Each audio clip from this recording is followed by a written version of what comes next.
The truth isn't out there, it's buried. What happened in Mexico that summer, 1977, was buried too, but not before it nearly buried me along with it. For decades, I've wrestled with whether I should say anything, whether anyone would even believe me. But when you've seen what I've seen, when you've lived through it, silence isn't peace, it's a prison. I'm not looking for redemption or fame, I just need to get this off my chest before it consumes me. Back then, we were all wound tight, like springs ready to snap. The Cold War wasn't just headlines, it was a constant drumbeat in our heads, a fear that every shadow might hide a Russian operative, every satellite a spy. UFO sightings were everywhere in the 70s, plastered across tabloids and whispered about in bars. Most of us in the agency dismissed them as misidentified aircraft or outright hoaxes, but not all of them. Some reports came with enough weight, enough detail and corroboration that they didn't just disappear into the ether. Those were the ones we got called for, quietly, without any fanfare. The mission came down through channels I didn't even know existed. A civilian plane had gone down in the Sierra Madre Mountains, deep in Mexico. The official story pinned it on mechanical failure, but the intel brief painted a very different picture. Locals claimed to have seen strange lights in the sky, bright enough to turn the night into day, just before the crash. A few witnesses swore the plane hadn't just gone down, it had been struck. They described something metallic and silent streaking across the sky, colliding with the aircraft before vanishing into the mountains. I remember the first time I saw the briefing file. It wasn't thick, just a few pages, but the tone was cold, clinical. It said nothing about what we were walking into, only that we were to retrieve anything of unusual origin and ensure no information leaked to the public. There were no debates, no questions. Orders like these came with their own gravity, pulling you forward whether you liked it or not. The ride out to the site was long and grueling. Our convoy twisted and climbed through dirt roads that barely deserved the name, the thick jungle pressing in on us from all sides. Even with the truck windows shut tight, the air was thick with the smell of damp earth and rotting vegetation. The deeper we went, the quieter it got. No birds, no insects, just the rumble of our engines and the occasional snap of a branch under the tires. It was like the forest itself was holding its breath.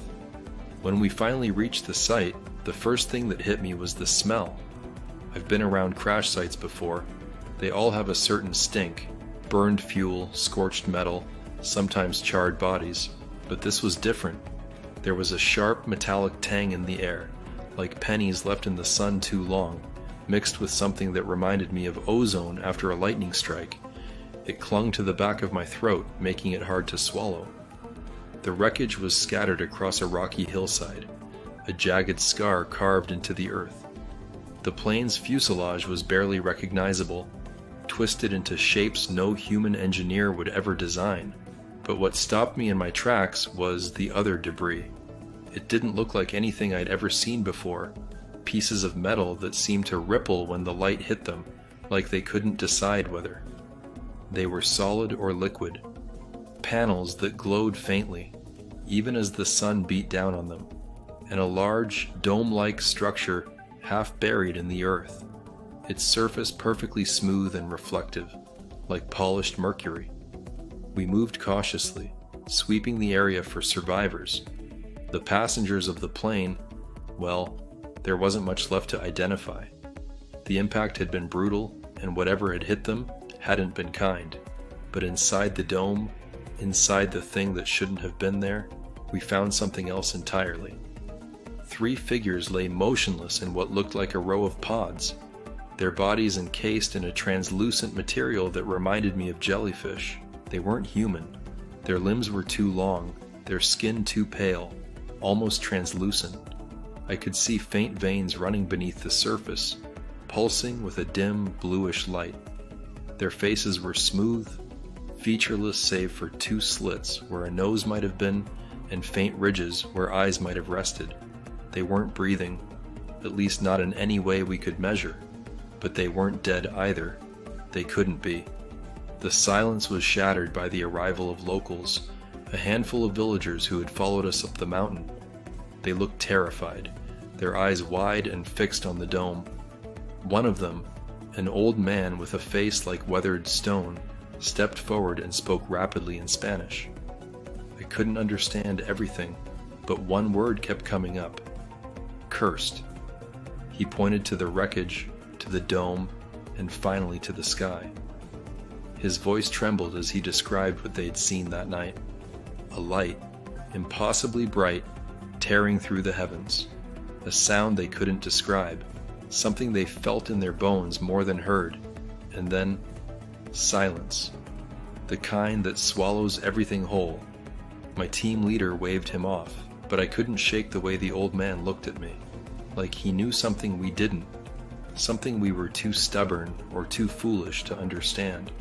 We began the process of securing the site, collecting samples and marking debris for transport. The villagers didn't leave. They just stood there, watching us with a mix of fear and anger. One of them, a younger man, called out something as we loaded the dome onto a flatbed truck. I caught the word Diablos, demons. As the convoy rolled out, I couldn't help but glance back at the site. The old man was still there, standing at the edge of the clearing.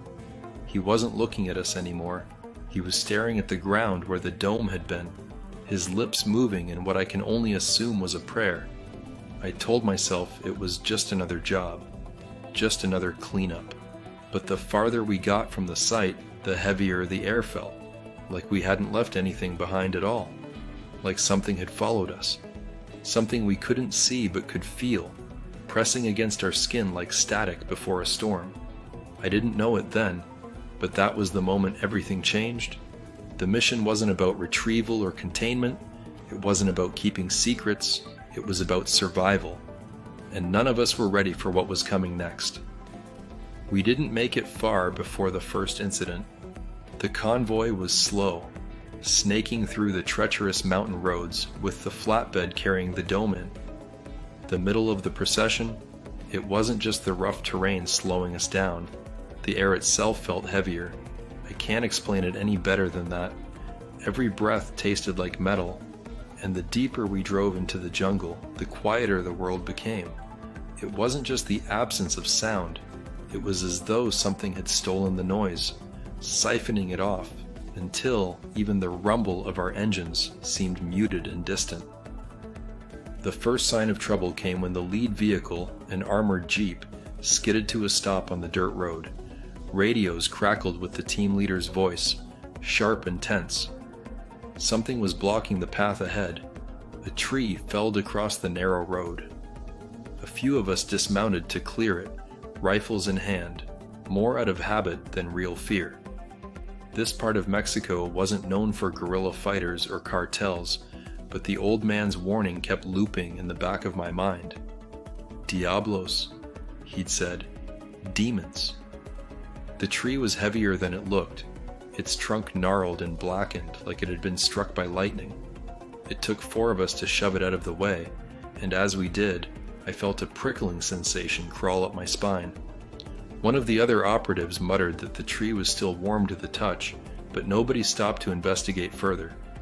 We were on a tight schedule, and the last thing anyone wanted was to spend the night out here. When we got moving again, I couldn't shake the feeling that something was watching us. I glanced at the jungle, half expecting to see the villagers lurking in the shadows, but the undergrowth was empty. Still, the sensation lingered, a weight pressing against the back of my skull.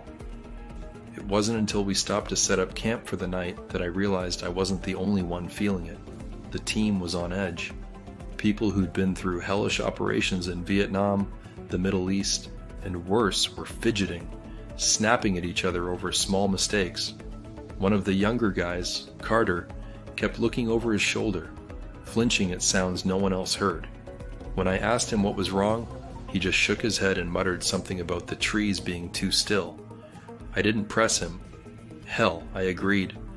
As night fell, the jungle came alive with strange sounds. Not the usual chorus of insects and nocturnal creatures. These were low, rhythmic pulses that seemed to come from deep within the earth. It reminded me of a heartbeat, slow and steady, but far too loud. At first, I thought it might be the convoy's engines cooling, but when I stepped away from camp, the sound only grew louder. I didn't mention it to anyone. I wasn't ready to be the guy who cracked first. We posted guards around the perimeter, but even with men stationed every 50 yards, the camp felt exposed. The dome, still strapped to the flatbed, seemed to hum faintly under the moonlight. No one wanted to admit it, but we all felt it. The thing wasn't just metal, it was alive, or at least aware in some way we couldn't understand. I could see it in the way the others avoided looking at it directly, as though acknowledging it might invite something they weren't prepared to face. Around midnight, the first man disappeared. His name was McAllister, a hard-nosed guy from Brooklyn who never let anyone forget he'd survived 3 ambushes in Nam. He'd been stationed on the north side of the camp, a solid 20 yards from the nearest guard post. When the shift change came, he wasn't there. His rifle was slung over a low branch, his canteen still full, and his tracks led into the jungle. But they stopped abruptly about 10 feet in, as though he'd been plucked off the ground. The team leader, Mathis, ordered a sweep of the area, but it turned up nothing. No blood, no signs of a struggle, just silence. Carter, already jumpy, muttered that it was the dome, that we'd disturbed something we shouldn't have. Mathis shut him down hard, barking orders and reminding everyone that we were professionals, not superstitious villagers. Still, the tension was palpable, and when the team regrouped, no one wanted to be the one stationed closest to the flatbed. The second incident came a few hours later. I was on the south side of the camp when I heard the sound, a low, guttural moan that seemed to echo from all directions. It wasn't human, but it wasn't entirely animal either. I gripped my rifle tighter, scanning the jungle for movement, but all I saw were shadows. The sound came again, closer this time, and I could feel the vibration of it in my chest. One of the other guards fired a shot into the trees, but it was a panicked, wild shot, and Mathis quickly called for a ceasefire. We gathered in the center of camp, rifles at the ready, and that's when we noticed it. The dome had changed. The faint glow that had been emanating from its surface was brighter now, pulsing in time with the rhythmic sound from the jungle. Carter swore he saw the translucent figures inside twitch, but no one else could confirm it. Still, none of us wanted to get closer to check. By dawn, the team was unraveling. Mathis tried to keep order, but the disappearances and the unexplainable phenomena were taking their toll. Carter refused to leave his tent, muttering about shadows that moved when no one was looking. Another operative, Kowalski, claimed he'd seen something in the jungle. Tall, pale shapes that vanished as soon as he shone his flashlight on them. He was pale and sweating, his hands trembling as he recounted it. We pressed on, eager to reach the extraction point, but the incidents didn't stop. Equipment malfunctioned inexplicably. Radios crackled with static even when we weren't transmitting, and the jungle seemed to close in tighter with every mile. The heartbeat-like sound grew louder, more insistent, and I began to feel it not just in my ears, but in my bones. It wasn't just noise, it was communication. The false peak came when we finally reached the edge of the jungle and found the villagers waiting for us. They stood in a loose semicircle, their faces blank, but their eyes filled with something I can only describe as resignation.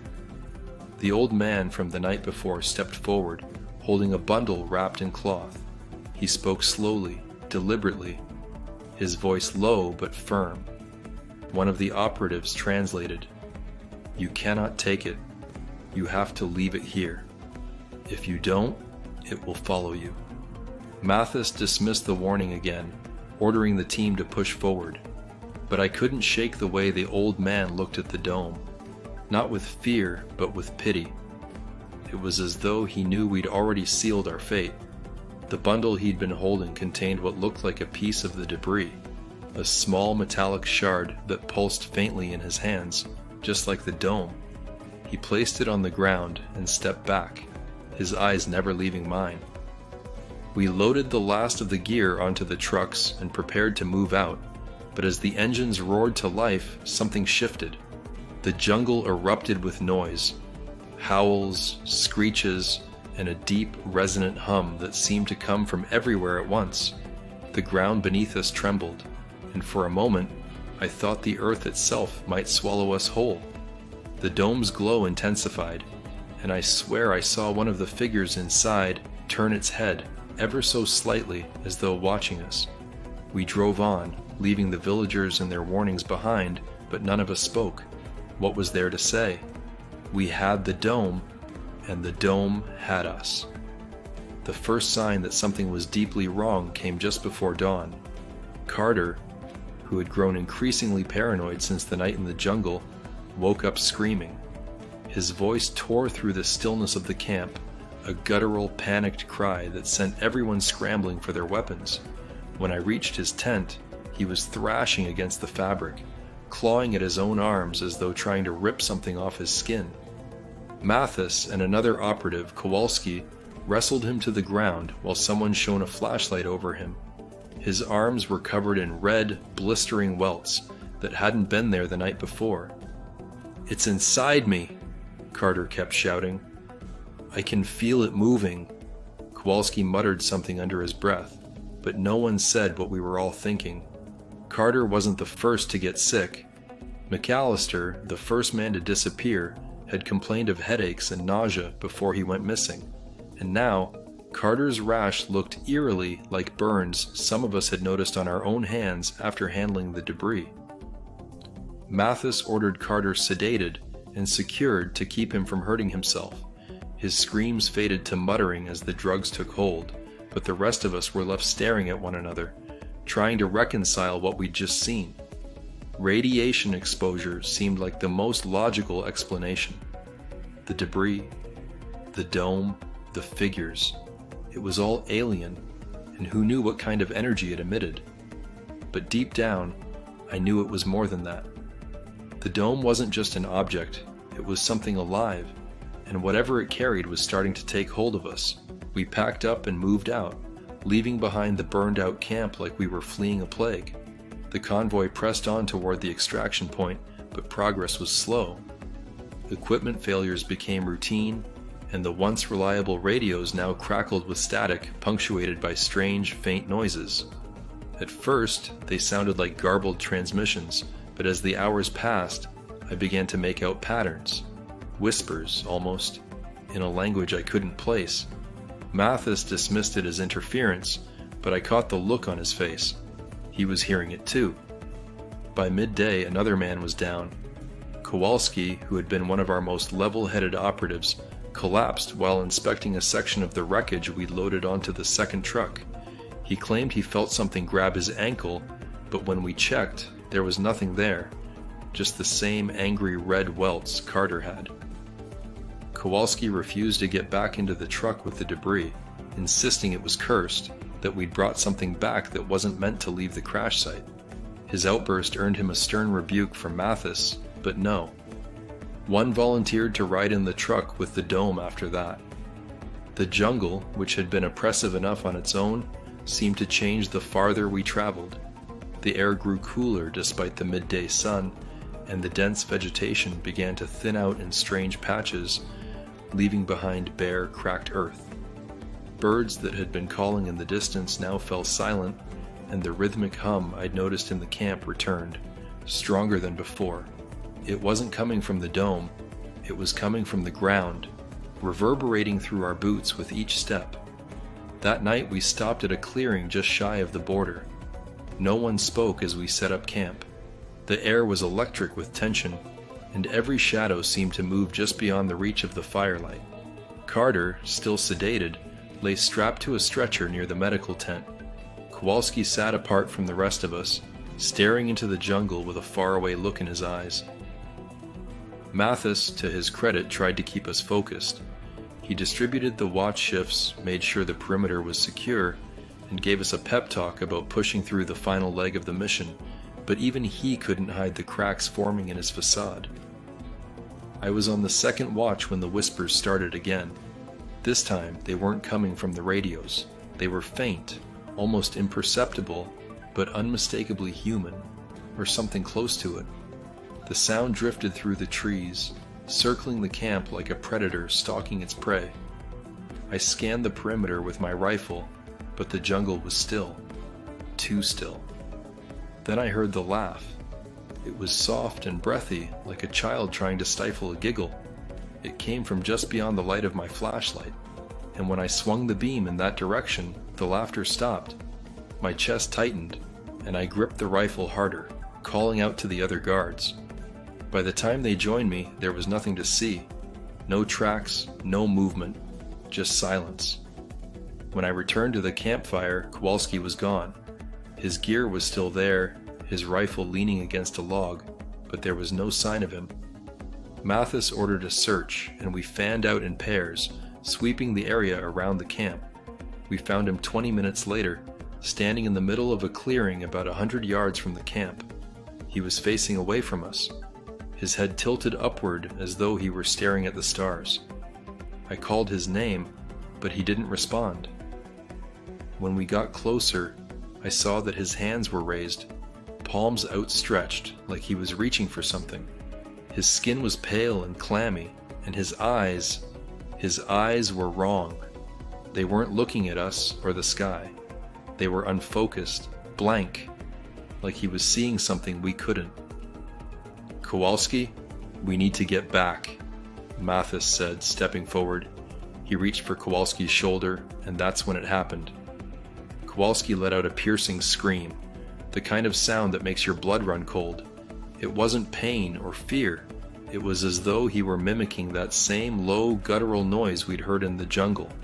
He dropped to his knees, clutching his head, and began muttering in that same strange, garbled language we'd heard over the radios. We dragged him back to camp, but he was unresponsive, his eyes rolling back into his head as his body convulsed. Carter, still strapped to the stretcher, started screaming again, thrashing against his restraints as though he could feel whatever was happening to Kowalski. The rest of us stood in stunned silence, unsure of what to do. Mathis finally broke the spell, ordering us to load Kowalski onto the flatbed with the dome. He didn't say it out loud, but we all knew the truth. Whatever was happening to these men was connected to the wreckage. The farther we carried it, the worse things got. As we prepared to move out, the hum beneath the ground grew louder, vibrating through the trucks and into our bones. The dome's glow intensified, casting eerie shadows that seemed to ripple and shift on their own. And then, just as we were about to start the engines, we saw them. Figures, tall and pale, emerging from the jungle. They moved unnaturally, their limbs too long, their motions jerky, like puppets on invisible strings. Their faces were blank, devoid of features, except for faint ridges where eyes might have been. They didn't approach the camp, but they didn't retreat either. They just stood there, swaying slightly, as though waiting for something. Mathis shouted for us to move, his voice cracking with urgency. The engines roared to life, and the convoy lurched forward, leaving the clearing and the figures behind. But as we sped down the dirt road, I couldn't shake the feeling that we hadn't escaped. They weren't chasing us because they didn't need to. Whatever they were already with us. The convoy reached the border at dusk. The twilight cast long shadows over the barren landscape, and the once familiar checkpoint seemed eerily empty. The guards on duty were uncharacteristically subdued, their movements sluggish as they waved us through without the usual barrage of questions. It was almost as if they could sense it, the unnatural weight hanging over us, radiating from the cargo we carried. The dome's faint hum had grown louder, a persistent drone that vibrated through the trucks and into our skulls. Every member of the team was pale and silent, their faces drawn with exhaustion and fear. The facility was waiting for us just beyond the border, a nondescript complex tucked into the desert, surrounded by barbed wire and floodlights. It had no name, just a designation on a map. Site Echo. We weren't supposed to ask questions about places like this, and most of us didn't want to know the answers. As we rolled into the compound, the trucks came to a halt inside a cavernous hangar. The dome was offloaded with mechanical precision, its reflective surface gleaming under the harsh fluorescent lights. The translucent figures inside remained motionless, their alien forms bathed in an otherworldly glow. We weren't given time to rest. Mathis barked orders, directing the team to unload the debris and secure it in containment chambers. There were technicians waiting for us, men in lab coats who eyed the wreckage with a mix of awe and trepidation. They didn't bother introducing themselves or explaining what they were going to do. They simply took over, ushering us aside as they began their work.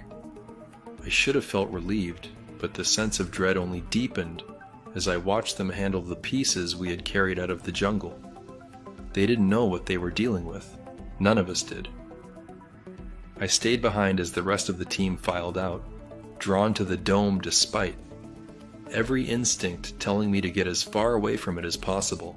The translucent figures inside seemed unchanged, their elongated limbs folded against their bodies, their featureless faces turned upward as if staring at something unseen. But as I stepped closer, I felt it again. That prickling sensation at the base of my skull, the faint impression of being watched. It wasn't coming from the figures, it was coming from the dome itself. The alarm sounded just after midnight. I was in the barracks, trying and failing to get some sleep when the klaxons blared through the facility, accompanied by the sharp crackle of the PA system. Code Black in Hangar 1. All personnel, report to containment immediately. The words were clinical, devoid of panic, but they sent a jolt of adrenaline through me. I grabbed my rifle and joined the others as we rushed toward the hangar, my heart hammering in my chest. The scene that greeted us was chaos.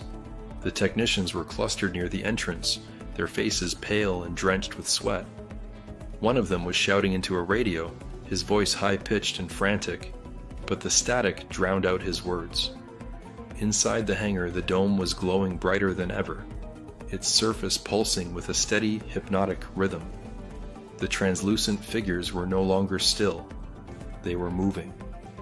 At first, it was subtle, a twitch of a finger, a tilt of a head. But as we watched, their motions grew more pronounced, more deliberate. Their limbs unfolded with a fluidity that seemed almost human, but not quite. Their movements were jerky, disjointed, like marionettes controlled by invisible strings. One of them turned its head toward us, and for the first time I saw its eyes. They were black and featureless, reflecting the light in a way that made them seem bottomless. When it looked at me, I felt a sharp, searing pain behind my eyes, as if something was digging into my thoughts. Mathis shouted for the technicians to secure the containment chamber, but it was too late. The air was filled with a low, resonant hum that seemed to emanate from the creatures themselves. It wasn't just sound, it was pressure, a force that pressed against my skull and made it impossible to think. My knees buckled, and I dropped to the floor, clutching my head as the hum grew louder, vibrating through every nerve in my body. Around me, the others were collapsing too, their faces contorted in pain and terror. Then came the sound. It wasn't a scream, not in the traditional sense. It was more like a thought, broadcast directly into my mind. It was a voice, alien and incomprehensible, but filled with an emotion I couldn't quite place. It wasn't anger or malice. It was something deeper, something primal and overwhelming. The voice wasn't speaking to us, it was speaking through us. I could feel it burrowing into my thoughts, peeling back layers of my mind like pages in a book. I don't know how long it lasted. Seconds? Minutes? Time had no meaning in that moment. When the hum finally stopped, I was lying on the floor, gasping for air. The hangar was silent except for the faint crackle of the overhead lights. The dome's glow had dimmed, and the figures inside were motionless once more, but the damage had already been done. Several of the technicians were unconscious, their bodies sprawled across the floor like discarded dolls. Mathis was on his knees, his hands trembling as he tried to steady himself. And Carter was gone. The realization hit me like a punch to the gut. Carter had been sedated, strapped to a stretcher in the medical wing, but now he was nowhere to be found. A search of the hangar turned up nothing, and the security footage was a mess of static and distorted images. One moment Carter was lying still, his eyes closed. The next, he was sitting upright, his gaze fixed on the dome. And then, he was gone, vanished without a trace. We were ordered to evacuate the hangar. The technicians sealed the dome inside a containment chamber and locked it down, but I knew it was futile. The creatures weren't prisoners. They had never been unconscious, never been asleep. They had been waiting, observing, and now they were acting. Whatever connection they had to us, it was growing stronger, and there was nothing we could do to stop it. As I stumbled back to the barracks, I felt a strange sensation creeping over me, a sense of disconnection, as though my thoughts were no longer entirely my own. Memories flashed through my mind, memories that didn't belong to me. I saw the jungle from above, the wreckage of the crash site bathed in moonlight. I saw the villagers gathered around the debris, their faces etched with fear and awe. And then I saw the dome, glowing brighter than the stars, a beacon calling out to something far beyond our understanding. That night, I made my decision. I couldn't stay. Whatever was happening in that facility, I knew it would only get worse. The dome wasn't just a relic of another world. It was a doorway, a link to something we couldn't comprehend, and it was changing us in ways we couldn't predict. I packed what little I had and slipped out of the barracks, avoiding the security patrols as I made my way to the outer fence. The desert stretched out before me, vast and empty, but it felt safer than the walls of Site Echo. As I ran, I heard the hum again, faint but persistent, carried on the wind like a distant echo. It wasn't coming from the facility. It was coming from inside me. I never made it back to the world I once knew. It's been decades since I ran from Site Echo, but I'm still running. Even if I haven't moved from this small anonymous cabin on the edge of nowhere in years. There's no one left to share this story with. Not really. Most of the team is dead, missing, or worse. The ones who survived wouldn't want to talk about it anyway, but the truth doesn't need an audience. It needs a witness. That's what I've become. Not a man, not a former operative, just a witness to something I can't unsee and can't outrun. It didn't end when I left the facility. I wish it had. I wish I could say that I escaped, found a new life, left the horrors behind me, but the dome followed me, not in the literal sense, but in a way that was harder to define and impossible to deny. In the days after I fled, I thought I was free. The desert had seemed endless, its vastness a promise of safety. I found my way to a border town, stole clothes from a line, paid cash for a bus ticket that took me farther than I'd ever planned to go. I buried myself in the noise of cities, in the clamor of crowds. But it didn't matter how far I went. The hum was still there, faint at first, a distant vibration in the back of my skull, but growing louder with every passing day. At night the dreams began. They were never the same, but always familiar. I saw the translucent figures, their featureless faces turned toward me. I heard the voice again, not in words, but in impressions, feelings that weren't mine, but became mine the moment they touched me. In the dreams, I wasn't just watching the events unfold, I was part of them. I felt the crash as though I'd been inside the dome when it struck the plane, felt the heat and impact, the disorientation as something ancient and alien tore through the atmosphere. I saw the villagers gathered around the wreckage, not as strangers, but as intruders. I knew their fear because it was my own. I spent years trying to convince myself it was trauma. that my mind was playing tricks on me, that the guilt of abandoning my team and leaving that thing behind had warped my thoughts. But the dreams weren't confined to sleep. They bled into my waking hours, slipping through the cracks of reality like water seeping through a broken dam. I'd see faces in the reflections of windows, hear faint whispers in the white noise of passing traffic, and always, always the hum. It wasn't just inside my head, it was inside me. I started keeping a journal, hoping that writing it all down might make sense of it. At first, it was just fragments of memory, disjointed thoughts about the crash and the dome. But as the years passed, the entries became something else entirely. I began writing things I didn't remember thinking, sentences and languages I didn't know. At first, I dismissed it as some kind of fugue state, but the patterns were too deliberate, too precise. Symbols and diagrams filled the pages, shapes and equations that seemed to pulse with meaning I couldn't grasp but somehow understood. That's when I realized the dome hadn't just followed me, it had changed me. Whatever was inside it, whatever force had awakened in that hangar, it wasn't done with us. It wasn't done with me. I wasn't the same man who had walked into the jungle that day in 1977. I was something else now, something I didn't understand and couldn't control. I've spent years piecing together what little I can. The files I stole from the agency before I disappeared didn't tell me much, but they confirmed one thing.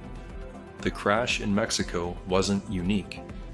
There were others, dozens, maybe hundreds, scattered across the globe, each one shrouded in secrecy, each one erased from the public record. Some were older than humanity itself, relics buried deep in the earth or hidden beneath the ocean. Others were newer, falling from the skies in fire and light, leaving scars on the land and in the minds of those who witnessed them. The agency had been tracking them for decades, maybe longer, but they weren't just recovering the wreckage, they were studying it, using it. I found reports of experiments conducted in secret facilities like Site Echo, experiments that didn't end well for the people involved. Radiation sickness was the official explanation for most of the deaths, but the symptoms didn't match. The victims weren't just dying, they were changing. The deeper I dug, the more I realized how little I understood. The dome wasn't a vessel, it wasn't a machine, it was something else entirely, something alive, something connected to a network far larger than I could comprehend. I came across references to nodes and anchors, terms that meant nothing to me at the time but haunted my thoughts nonetheless. The crash in Mexico wasn't an accident, it was deliberate. The dome wasn't lost, it was sent. I don't know why it chose us, why it allowed itself to be found. Maybe it wasn't a choice at all. Maybe it was a test, a signal sent into the void to see what we would do. And we failed. We did what humans always do. We tried to control it, to possess it, to make it ours. But the dome didn't belong to us. We belonged to it. I've tried to warn people, but no one listens. The agency is too good at burying the truth, at discrediting anyone who gets too close. And even if they did believe me, what could they do? The damage is already done. The dome is still out there, locked away in some nameless facility, but it doesn't matter. It's awake now, and it's calling. I can feel it in the dreams, in the hum that never leaves me. It's reaching out, connecting to something beyond our world, and I know, it's just the beginning. I've spent the last few years watching the skies, waiting for the next crash, the next message. They're coming. I can feel it as surely as I feel the blood in my veins. Whatever they are, whatever they want, they aren't done with us. The dome was just the first piece of a puzzle we were never meant to solve. And now, I leave you with this. If this is what we uncovered in one forgotten corner of Mexico, how many others have gone unnoticed? How many domes are still out there, waiting for someone foolish enough to wake them? And when they all awaken, what will we become? Hello, agents. Curious about the most famous and shocking UFO cases? My new ebook uncovers 51 encounters the government tried to hide. Find it in the pinned comment. And if you enjoyed these stories, make sure to subscribe, and there's another one waiting for you right here.